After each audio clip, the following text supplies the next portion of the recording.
the Simgot EA500LM. Let's talk about it.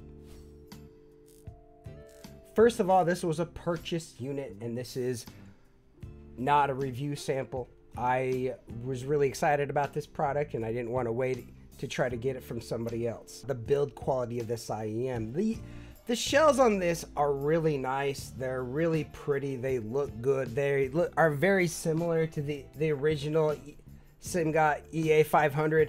And so I think that's really nice. They also have interchangeable nozzles, and I'll be honest, I didn't really mess with interchangeable nozzles.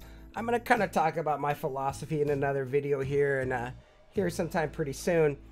But I personally really don't like messing around with IEMs too much. You find something that looks like it's going to match what your tuning preference is going to be, and you try to stick with that. The case to this IEM is really nice. I really like it. I feel it adds value, and it does have a case. The cable itself is also nice. It has a nice 2-pin connector, which doesn't hurt my ear or doesn't bother me. I think it has a nice look and appearance to the cable, and I personally didn't really use it, but I think if you wanted to use this cable, it would be absolutely fine.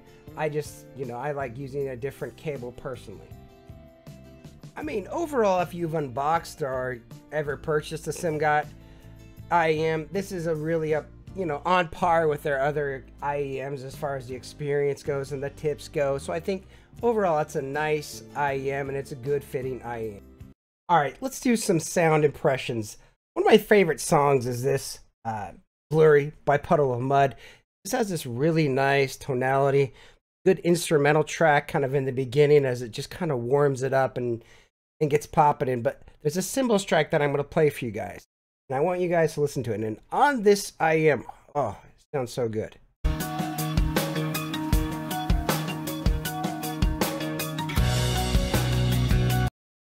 Right there, just when those cymbals hit, perfect, nice.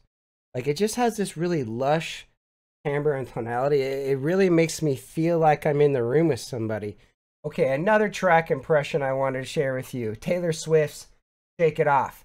Now, her vocals come in. There's also some drum tracks, and drum tracks just kind of don't really work that well on this IEM. For some reason, drum hits just kind of sound a little bit off, and the dynamics of this IEM don't feel like they're nearly as natural as you would wish them to be.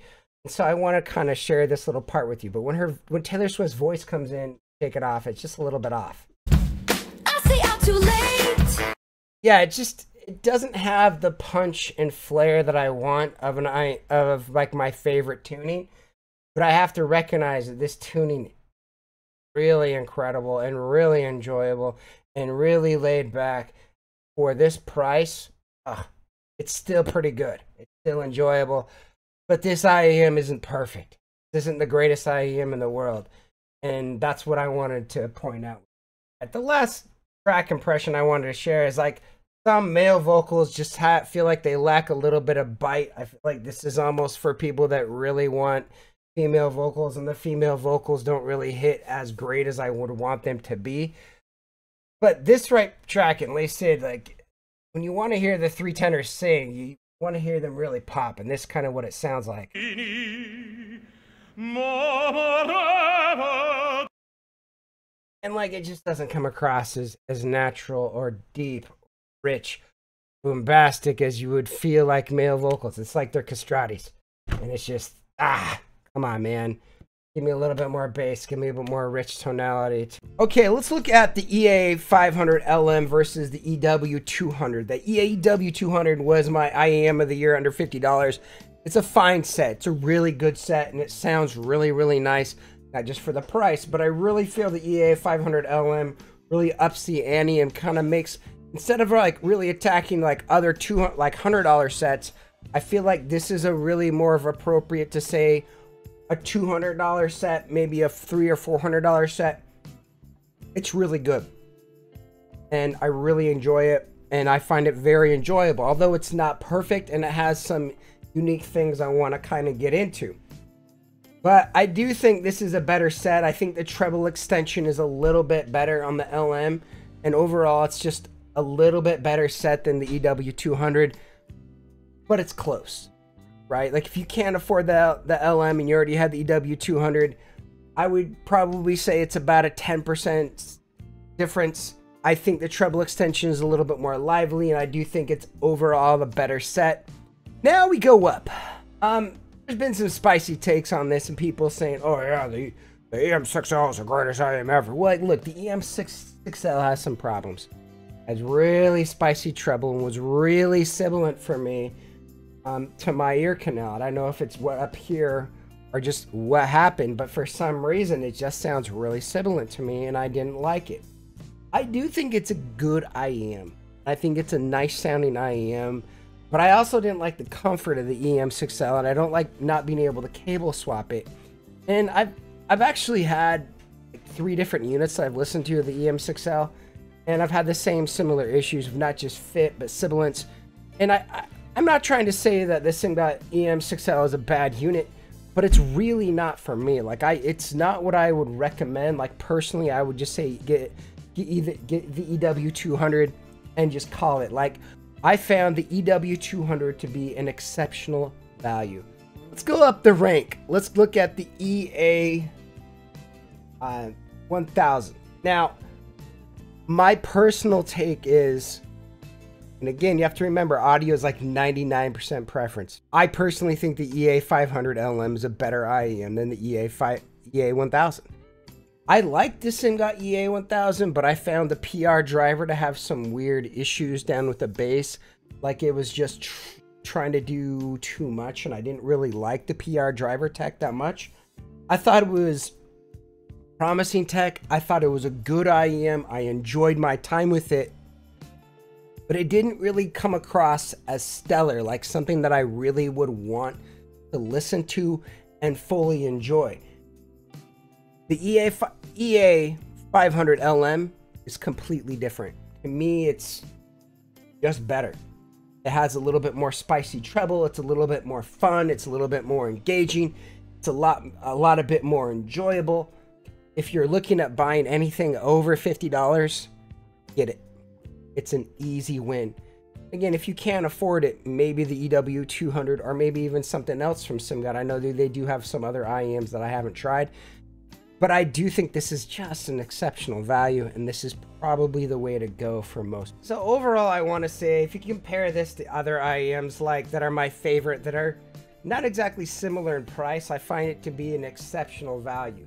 If you look at this in comparison to the Simgot EW200, they're very similar in size and in shape, and I find that this is the better version of the Simgot EW200. This is the better version of the EA500. And I do like this better than the EA1000. I think this is a fine IEM. Now, if you compare this to the Chopin, I think I like the tuning of the Chopin because I feel like it's a little bit less neutral. And I feel that, but there are things to consider. The Chopin is much more expensive. Chopin does have kind of a weird shell. I really wish I could reshell the sonic qualities of the Chopin into something else. And I feel that the Simgot EA500LM is just a really good sounding IEM, but it has kind of this lush, punchy timbre that was very characteristic of the EA500. So I don't think this IEM is going to be absolutely for everybody. It has this kind of lush sound signature that feels a little bit phony, feels a little bit hot and spicy. But overall, I want to say that I think this is my favorite IEM under $100 that I've ever experienced. I think there's a case for this IEM to go toe-to-toe with some of my favorite IEMs. They're in the $200 range that are hybrids, and that sound a little bit more natural to my ear. And I think this IEM can hold its weight with some IEMs that I've heard in the $500 to $600 range. It's very, very good. It has really good treble extension and has a lot of things going on for it. I don't give a lot of 5-star IEMs. I try to make sure that I only give maybe the top 20% of all IEMs that I've ranked a 5-star IEM, and I have not given a 5-star IEM to any IEM that's under 100. I didn't give it to the NiceHack F1 Pro, which I absolutely love. I'm gonna have to give it to this IEM. I really like this. This is a fantastic IEM, and for me, this is like a contender for IEM of the year. And this is going to be one of those IEMs that some people are going to love and meme about for years to come. I really like this product, and I think this is just a fantastic value if you're looking to buy it. Thanks for watching. If you have any questions, leave them in the comments below. You're still here. It's over. Go home. Go watch another IEM video. It's done. That's the entire video. What more do you want?